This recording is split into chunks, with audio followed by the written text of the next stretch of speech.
Olá pessoal, tudo bem com vocês? Eu espero muito que sim, e hoje nós vamos dar início à aula de Educação Física. No tema de hoje nós vamos conhecer um pouco do Código dos Samurais.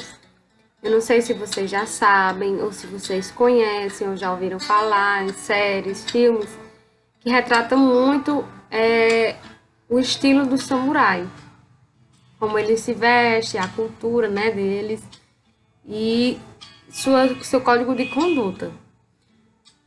Samurai ou bushi inicialmente era um servidor civil do Império Japonês com as funções de cobrador de impostos e administrador de terras. Durante o período do Japão feudal, ganhou funções militares e virou um soldado da aristocracia imperial. No período de 1930 a 1877, terminando a era como Ronin, duelista, que foi um samurai desonrado, ou mestre das artes, como artesanato, pintura ou de chá. Então, assim, tem uma ascensão e uma decadência muito acentuada, no caso dos samurais. Na época feudal, já com funções militares, os samurais seguiam o código de honra de denominação Bushido, caminho do guerreiro, desenvolvidos no século 9 e 11, que ensinava as principais características do samurai, semelhante ao conceito da cavalaria medieval, que seria a frugalidade, disciplina, lealdade, honra até a morte, habilidade com espada katana, coragem extrema diante de qualquer situação. Eram chamados de Ronin aqueles samurais desempregados e aqueles que não tinham daimyo, que era o senhor das terras, para servir ou quando o senhor morria, ou até mesmo quando eram destituídos dos cargos. São os princípios básicos da lealdade do guia do Bushido. Ronin era considerado a mais profunda forma de penitência de um guerreiro, estando ele preso a uma vida desonrosa sem o sentido da sua vida. Ou seja, geralmente quando o samurai era demitido do seu cargo, quando o seu senhor morria, quando perdia alguma batalha, perdia alguma coisa e não preferia morrer nessa batalha, então ele era chamado de Ronin, que seria como se fosse uma vergonha para toda a família e para si próprio. Ele para sempre seria daquele jeito, ele nunca conseguiria se restituir na sociedade. A nomenclatura. O termo samurai, traduzido do japonês, significa aquele que serve. Portanto, sua maior função era servir, com lealdade e empenho. Em troca disso, recebiam privilégios, como terras e ou pagamentos que geralmente eram em arroz. Após tornar-se um bushi, que é um guerreiro samurai, o cidadão e sua família ganhavam o privilégio do sobrenome, e além disso, o samurai tem direito e o dever de carregar consigo o par de espadas à cintura, denominadas o daisho, símbolo samurai. Todos dominavam o manejo de arco e flecha, e alguns usavam também bastões, lanças e outras armas como foice, corrente e jute. A história do samurai, como foi que surgiu, como foi que aconteceu. Inicialmente, os samurais eram apenas coletores de impostos e servidores civis do império. Eram precisos homens fortes e qualificados para estabelecer a ordem que muitas vezes ia contra a vontade dos camponeses.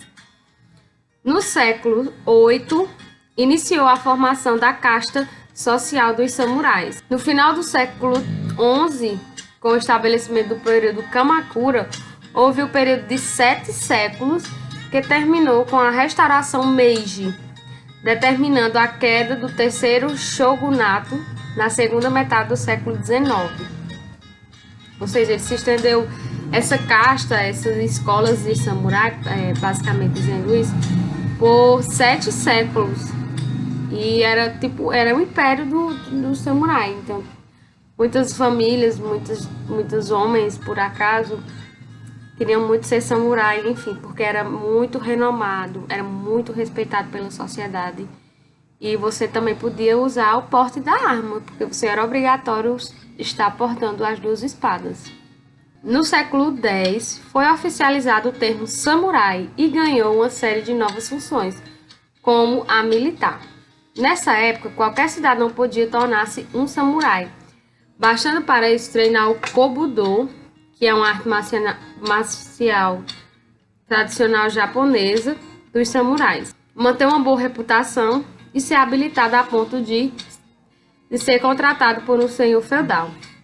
O título samurai começou a ser passado de pai para filhos e assim, com a transmissão hereditária, começaram a ser treinados militarmente desde a infância e formavam uma casta respeitadíssima e hereditária. Ou seja, com o passar dos séculos, né, o samurai ele foi conseguindo um espaço muito grande na sociedade japonesa. Começou a ser treinados, né, uma casta muito grande, muito respeitada. E esses samurais que se formavam, que formavam sua família, tinham filhos, era passado o que ele aprendeu e era repassado para o seu filho. E isso perpetuou por vários e vários séculos. Em 1868, com as reformas da Era Meiji, quando o imperador do Japão retornou ao poder do país, a classe dos samurais foi abolida e foi estabelecido um exército nacional ao estilo ocidental, com armamentos, com outras filosofias. O rígido código samurai Bushido ainda sobrevive na atual sociedade japonesa, tal como muitos outros aspectos tradicionais do modo de vida. O legado continua influenciando não apenas a sociedade japonesa, mas também o Ocidente. O samurai mais famoso de todos os tempos foi Miyamoto Musashi. Ele foi um guerreiro que veio do campo, participou das batalhas Sekigahara e iniciou um longo caminho de aperfeiçoamento. Ele derrotou os Ishoyoka em Edo, que é o atual Tóquio, e venceu o combate com outro grande samurai, o Sasaki Kojiro. Os samurais na sociedade. Os samurais compreendiam cerca de 3 a 8% do total da população naquela época. Destacava-se como casta por poder portar arma legalmente, as quais eram proibidas às outras pessoas. A eles cabiam a responsabilidade de manter a ordem. Os samurais tinham privilégios, como o livre direito de ação. Diante deles, em certas ocasiões, as pessoas de classe mais baixa deveriam reverenciar, como ato de respeito.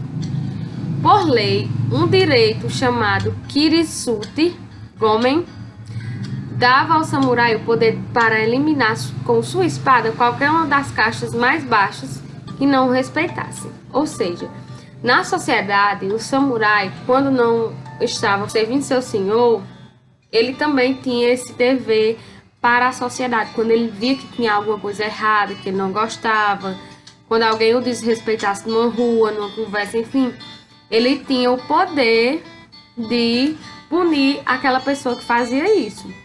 Geralmente eram as pessoas que eram menos, tinham um poder aquisitivo menor. Além dele portar a arma e ter um sobrenome, que antigamente não tinha isso. Pessoas qualquer não podiam portar uma arma e não podiam ter um sobrenome. Já o samurai já tinha. Ele conquistou isso com o tempo, né? A Nabugeisha, ou seja, a mulher samurai. Existiram muitas mulheres daimyos, que seriam samurais também. Porém, não era algo comum. Mulheres generais, comandantes de tropas e guerreiras. Tomoe Gozen é a guerreira mais conhecida do Japão. Ela foi muito temida devido à demonstração de força e coragem na guerra Genpei. Existiam muitas mulheres samurais e líderes de seus respectivos clãs. As dificuldades em períodos de guerra fizeram muitas mulheres irem às batalhas, ou seja, quando o esposo deixava a sua casa para atender o seu senhor, para lutar uma guerra, enfim, era responsabilidade da mulher defender a sua casa, seus filhos e seus ideais. Então, ela tinha que ter um preparo para isso. Ela tinha que ser treinada para isso. E muitas vezes o esposo, ele treinava sua esposa para ser uma samurai. E tinha muitas outras que iam com o samurai para as batalhas. E muitas vezes eram até generais. Enfim, cargos altos da era. As crônicas de guerra como Azuma Kagami contam-nos que esposas e filhas de samurais lutavam na defesa de seus lares, empunhando alabarda, atirando com arco e flecha ou até acompanhando seus maridos nos campos de batalha. Essas mulheres demonstravam muita coragem ao enfrentar o perigo sem medo.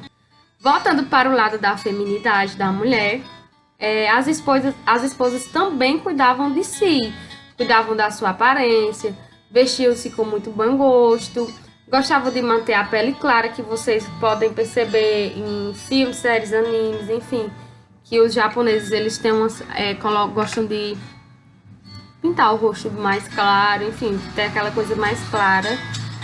Usando batom, pintando os dentes de preto, que antigamente era muito comum isso, né? A gente tá falando de séculos atrás. Que era um hábito de uma mulher casada antigamente.